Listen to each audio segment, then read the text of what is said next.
বন্ধুরা তোমরা সবাই কেমন আছো? আশা করি সবাই ভালো আছো। বন্ধুরা আজকে আমি দেখো রান্না করব ঘ্যাট। যদি ঘরে মাছ মাংস না থাকে কোনো ব্যাপার নাই, এক দু সাজ এরকম করে ঘ্যাট রান্না করে খাওয়া যাবে। খেতে কিন্তু দারুণ হয় এটা। যে দেখো আমি কেটে নিয়েছি সবজি, এখানে আছে শালগম, আছে পাতাকপি, আছে মূলা, আছে আলু, আর এখানে আমি মটর ভিজিয়ে নিয়েছি। এটাই দিয়ে আজকে আমি ঘ্যাটটা করব। আর এই ঘ্যাট কিন্তু বন্ধুরা নানা প্রকার সবজি দিয়ে রান্না করা যায়।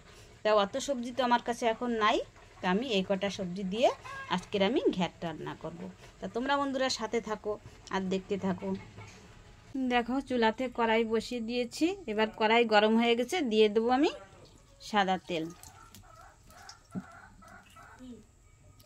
আর ফোড়নে দিয়ে দেবো তেজপাতা, সর্ষে আর জিরা।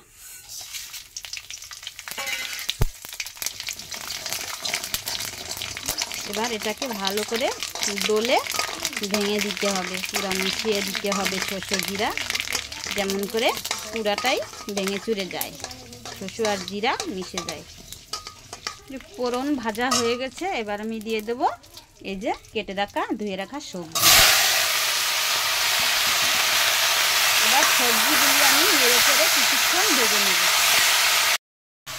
কিছুক্ষণ নেড়ে চেড়ে আমি ভেজে নিয়েছি। এই যে দেখো ফোড়নটা ঠিক এরকম করে কিন্তু পুড়তে হবে এই ঘ্যাট রান্না করতে গেলে। যে পুরা কালা কালা হয়ে গেছে, এমন করে পুড়লে কিন্তু ঘ্যাটের স্বাদটা আরও বেশি বেড়ে যাবে। এবার আমি দিয়ে দেবো লঙ্কা, লবণ, হলুদ সব কিছু পরিমাণ মতো আমি দিয়ে দেবো।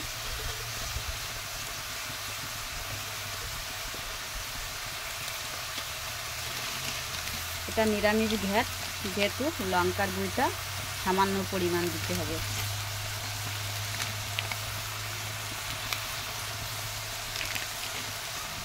এবার আমি এই লঙ্কা, লবণ আর হলুদ দিয়েছি, এটা আমি সবজির সাথে মিশিয়ে নেব।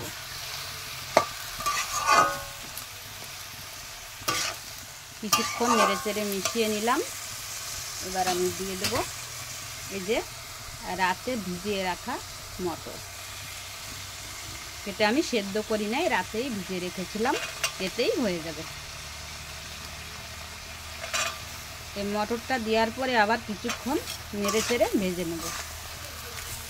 এই যে কিছুক্ষণ আমি নেড়ে চেড়ে ভেজে নিয়েছি, এবার আমি দিয়ে দেবো জল। আমরা যখন অন্য সময় তরকারি রান্না করতে যাই তখন কিন্তু ফোড়নটা আমরা লাল লাল করে ভাজি, এক্ষেত্রে কিন্তু ফোড়নটা একটু পুড়িয়ে ভাজতে হবে, তাহলে কিন্তু ভালো হবে। এবার আমি জলটা দিয়ে দেবো।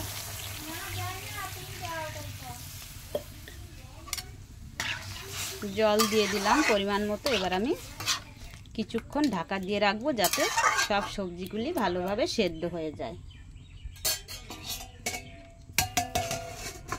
চলে আসছি আবার কিছুক্ষণ, চলে এলাম কিছুক্ষণ পর। তো এবার ঢাকনাটা তুলে দেখবো যে কেমন হয়েছে। আর তোমরাও দেখো,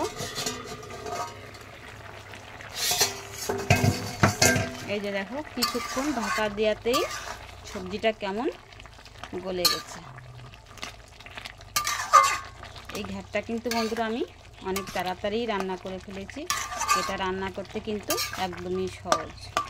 এবার একটু আমি নেড়ে চেড়ে ভেঙে চড়ে মিশিয়ে নেব, যাতে ঝোলটা ঘন হয়ে যায়।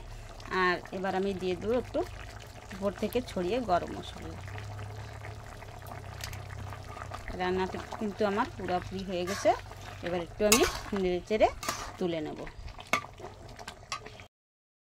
এই যে দেখো ঘ্যাটটা আমার পুরোপুরি রান্না করা কমপ্লিট হয়ে গেছে, খাওয়ার জন্য তৈরি। আর দেখেই বোঝা যাচ্ছে যে ঘ্যাটটা কিন্তু খেতে দারুণ টেস্টের হয়েছে। তো ঘরে যদি বন্ধুরা মাছ মাংস না থাকে, এরকম করে ঘ্যাট রান্না করে দিলে কিন্তু সবাই হাত চেটে পুটে খাবে। তা তোমরাও কিন্তু এরকম করে ঘ্যাট রান্না করে ঘরে বন্ধুরা খেয়ে দেখো। আর আমার ঘ্যাট রান্না করাটা তোমাদের কাছে ভালো লাগলে লাইক, কমেন্ট, শেয়ার করো আর সাবস্ক্রাইব করে পাশে থেকো। তাহলে আর বেশি কথা বলছি না, এখন আমি আসি, দেখা হচ্ছে আবার পরবর্তী রেসিপি নিয়ে।